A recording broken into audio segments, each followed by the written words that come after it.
Now we are going to start gastrointestinal pathology और इसमें सबसे पहले ओरल पैथोलॉजीज़ में जो पहली टर्म है दैट्स एफ्थस अल्सर्स। इनको कैंकर सोर्स भी बोलते हैं। ये कॉमन ओरल लेजन्स हैं जो कि पेनफुल होते हैं, शैलो होते हैं। They are round to oval ulcers जिनके ऊपर एक येलोइश सा एक्सुडेट होता है as shown in this image यहाँ पर। ठीक है। दे से कि ये जो रिकरेंट एफ्थस स्टोमेटाइटिस है वो सीलियाक डिजीज़ के साथ इसका स्ट्रॉन्ग एसोसिएशन होता है। इसके अलावा inflammatory bowel disease, SLE, HIV infection, इन सब के साथ एफ्थस अल्सर्स का एसोसिएशन होता है। So keep this in mind. Next condition है स्क्वेमस सेल कार्सिनोमा। ये ओरल कैविटी की सबसे ज़्यादा कॉमन मेलिग्नेंसी है। ये यूजुअली टंग को अफेक्ट करती है। It's associated with tobacco smoking, alcohol and HPV-16। Presentation क्या होती है कि ये एक नॉन हीलिंग अल्सर की फॉर्म में प्रेजेंट होती है जिस अल्सर के इरेगुलर मार्जिनस होते हैं और रेज्ड बॉर्डर्स होते हैं। Leukoplakia and erythroplakia are precursor lesions in squamous cell carcinoma. Leukoplakia white patch को कहते हैं, एरिथ्रोप्लेकिया रेड पैच को कहते हैं। ल्यूकोप्लेकिया यहाँ पर इन्होंने बहुत क्लियरली शो किया हुआ है। Next condition is sialolithiasis. इसमें क्या होता है कि जो मेजर सैलावरी ग्लैंड्स होते हैं ना, जैसे पेरोटिड, सबमैंडिबुलर, सबलिंगुअल, इनकी डक्ट्स के अंदर स्टोन्स फॉर्म हो जाते हैं और ये सैलावरी स्टेसिस के साथ एसोसिएटेड होता है। एग्जाम्पल डिहाइड्रेशन में एंड ट्रॉमा, ठीक है, उसके ट्रॉमा के साथ एसोसिएटेड होता है। और प्रेजेंटेशन क्या होती है, हमारे पास रिकरेंट प्री या पेरी प्रैंडियल पेन होती है and there swelling in the affected gland. और यहाँ पर इन्होंने शो किया हुआ है कि कैसे ग्लैंड की डक्ट की इन्फ्लेमेशन हुई हुई है। The next condition is salivary gland tumours. ये यूजुअली बेनाइन होते हैं और कॉमनली ये पेरोटिड ग्लैंड को अफेक्ट करते हैं। सबमैंडिबुलर, सबलिंगुअल और जो माइनर सैलिवरी ग्लैंड्स है they are more likely to be malignant. Typical presentation क्या होती है, एक पेनलेस मैस होता है या फिर कोई स्वेलिंग होती है और जो फेशियल पैरालिसिस या पेन है वो सजेस्ट कर रही होती है कि कोई मेलिग्नेंट इन्वॉल्वमेंट है। प्लियोमॉर्फिक एडेनोमा, ये एक बेनाइन मिक्स्ड ट्यूमर है जो सैलिवरी ग्लैंड ट्यूमर की ही फॉर्म है। It's the most common salivary gland tumour और यहाँ पर इसकी इन्होंने शो की हुई है ये इमेज शो की हुई है जिसमें इरेगुलर फंगल स्ट्रक्चर्स और इन्फ्लेमेटरी सेल्स नज़र आ रहे हैं। ठीक है। It's composed of chondromyxoid stroma and epithelium and recurs if incompletely excised or ruptured intraoperatively और इसकी malignant transformation भी हो सकती है। So that's about pleomorphic adenoma. Then comes Warthin tumor, which is also called as the papillary cyst adenoma lymphomatosum. ठीक है, ये एक benign cystic tumor है with germinal centers और ये bilateral भी हो सकता है, multifocal भी हो सकता है और ये उन लोगों के अंदर देखा गया जो स्मोक करते हैं। ठीक है। Third one is mucoepidermoid carcinoma. ये सबसे ज़्यादा कॉमन मेलिग्नेंट ट्यूमर है सैलिवरी ग्लैंड के and its mucinous and squamous components इसके अंदर प्रेजेंट होते हैं। सो सैलिवरी ग्लैंड ट्यूमर्स की 3 टाइप्स आ जाती हैं, pleomorphic adenoma, Warthin tumour and mucoepidermoid carcinoma. ठीक है। अभी तक we have discussed aphthous ulcers also called as the canker sores, squamous cell carcinoma, sialolithiasis, salivary gland tumors, and saladenitis is inflammation of salivary gland due to obstruction, infection जो कि staph Orius या mumps virus की वजह से हो सकती है या फिर कोई इम्यून मीडिएटेड मैकेनिज्म्स हैं जैसे शॉग्रेन सिंड्रोम है, it may lead to this condition. इसके बाद हाँ हमारे पास आता है एकेलेसिया। ठीक है। इसमें क्या होता है कि जो लोअर एसोफेगियल स्फिंक्टर है वो रिलैक्स नहीं हो पाता due to degeneration of inhibitory neurons containing nitric oxide and vasoactive intestinal peptide in the myenteric Auerbach plexus of oesophageal wall. Basically oesophagus की वॉल के अंदर जो मायोएंटेरिक प्लेक्सस होता है वहाँ पर इनहिबिटरी न्यूरॉन्स की डीजेनरेशन हो जाती है जिसकी वजह से lower oesophageal sphincter properly relax नहीं कर पाता। ये प्राइमरी कॉजेज़ की इडियोपैथिक और secondary its results from Chagas disease जो कि ट्राइपैनोसोमा क्रूजी इन्फेक्शन की वजह से होता है या फिर कोई एक्स्ट्रा एसोफेजियल मेलिग्नेंसीज जैसे कोई मैस इफेक्ट है या कोई पैरानियोप्लास्टिक कंडीशन है उसकी वजह से हो जाता है। जो शेगास डिजीज़ है इट कैन कॉज एकेलेसिया और प्रेजेंटेशन क्या होती है, प्रोग्रेसिव डिस्फेजिया होता है टू सॉलिड्स एंड लिक्विड्स। और इसके कंपैरिजन में अगर हम ऑब्स्ट्रक्शन देखें ना, ऑब्स्ट्रक्शन में क्या होता है, प्राइमरीली सॉलिड्स से ऑब्स्ट्रक्शन के केस में वो प्राइमरीली सॉलिड्स के लिए ही होती है सिर्फ, लेकिन यहाँ पर डिस्फेजिया सॉलिड्स और लिक्विड्स दोनों के लिए हो रहा है। It's associated with increase risk of oesophageal cancer और मैनोमेट्री फाइंडिंग्स पर क्या देखा गया, देयर इज अनकोऑर्डिनेटेड और absent peristalsis with lower oesophageal sphincter resting pressure, increased resting pressure होता है लोअर एसोफेजियल स्फिंक्टर का। बेरियम swallow पर देखा गया कि एसोफेगस बहुत ज़्यादा डायलेटेड होता है, ठीक है, with areas of distal stenosis, यहाँ पर बर्ड पीक अपीयरेंस होती है, ठीक है। सो रेडियोग्राफिक इमेज पर एक डायलेटेड एसोफेगस है जिसका नैरोड लोअर सेक्शन है और इट्स कंसिस्टेंट विद एकलेजिया। ट्रीटमेंट में हम सर्जरी करते हैं, कोई एंडोस्कोपिक प्रोसीजर्स जैसे बॉटुलिनम टॉक्सिन इंजेक्शन है वो हमने लगा दिया। बाकी एसोफेजियल पैथोलॉजीज़ में क्या आता है, गर्ड, गैस्ट्रोएसोफेजियल रिफ्लक्स डिजीज़।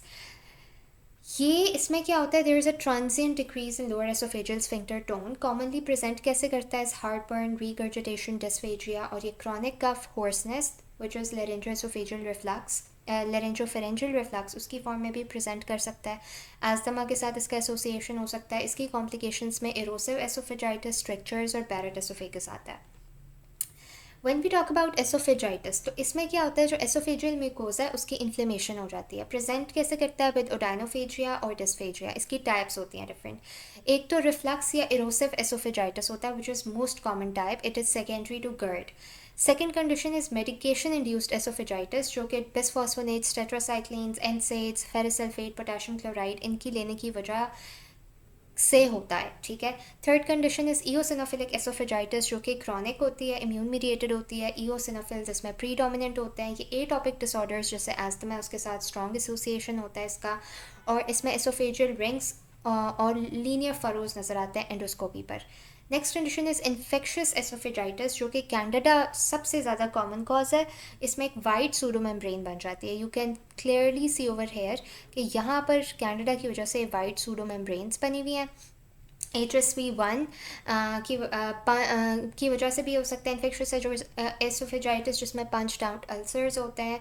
अगर साइटोमेगलोवायरस की वजह से तो उसमें लीनियर अल्सर्स नजर आएंगे and it's associated with immunosuppression. Next one is corrosive oesophagitis, जो कि which is secondary to caustic injection, कोई एसिड वगैरह इंजेस्ट कर लिया तो। एसोफेजाइटिस की फर्दर टाइप्स हमने देखी, रिफ्लक्स या erosive, medication induced, eosinophilic, infectious and corrosive. Next condition is Plummer Vinson syndrome. ये एक ट्रायड होता है डिस्फेजिया का, आयरन डेफिशिएंसी एनीमिया का और एसोफेजियल वेब्स का। क्या इसमें होता है, डिस्फेजिया, आयरन डेफिशिएंसी एनीमिया और एसोफेजियल वेब्स। इसमें क्या होता है कि एसोफेजियल स्क्वेमस सेल कार्सिनोमा का रिस्क बहुत ज़्यादा बढ़ जाता है और ये ग्लोसाइटिस के साथ भी एसोसिएटेड हो सकता है, प्लमर विंसन सिंड्रोम।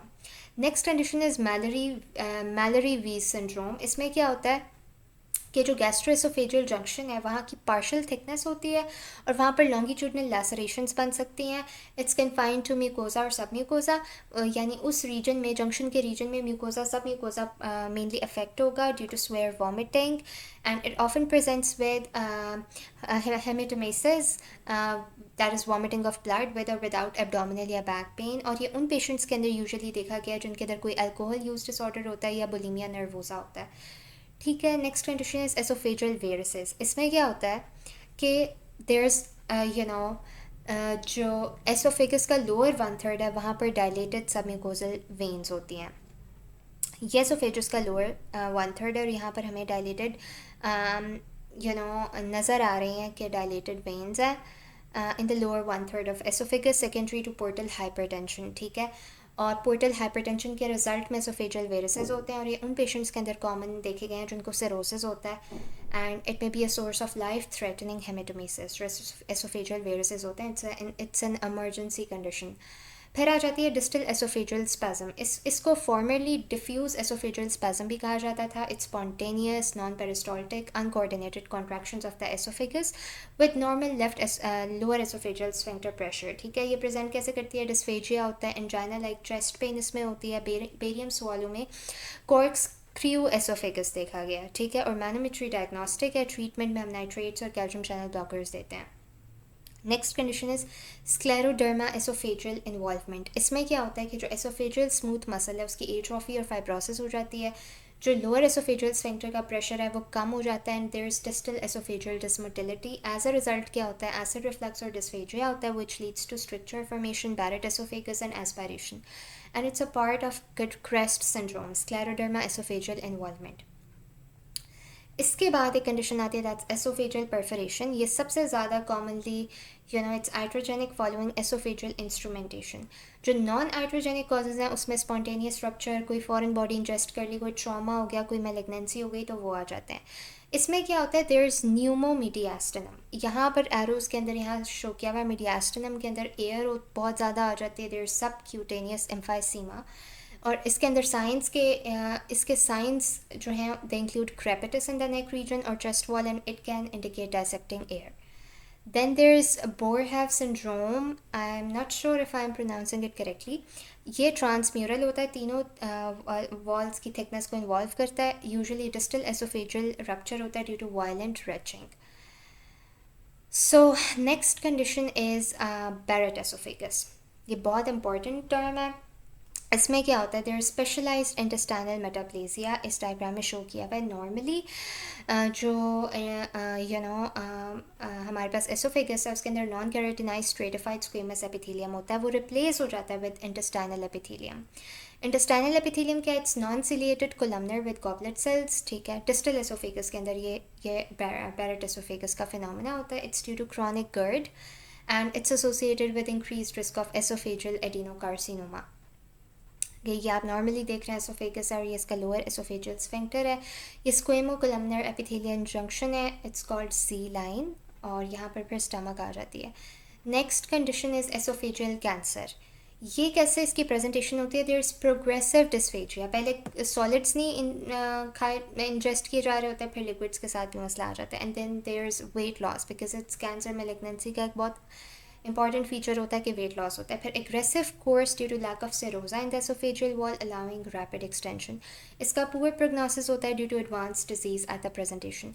तो स्क्वेमस सेल कार्सिनोमा जो है वो अपर 1/3 ऑफ एसोफेगस को अफेक्ट करता है. इसके रिस्क फैक्टर्स में अल्कोहल, हॉट लिक्विड्स, जिससे बहुत गर्म चाय पी ली वो भी नहीं करना चाहिए. ठीक है. Caustic structure, smoking, achalasia, nitrosamine rich foods, ये सारे इसके रिस्क फैक्टर्स हैं. Squamous cell carcinoma of oesophagus पर प्रेवलेंस ये ज़्यादा वर्ल्ड वाइड ज़्यादा कॉमन है.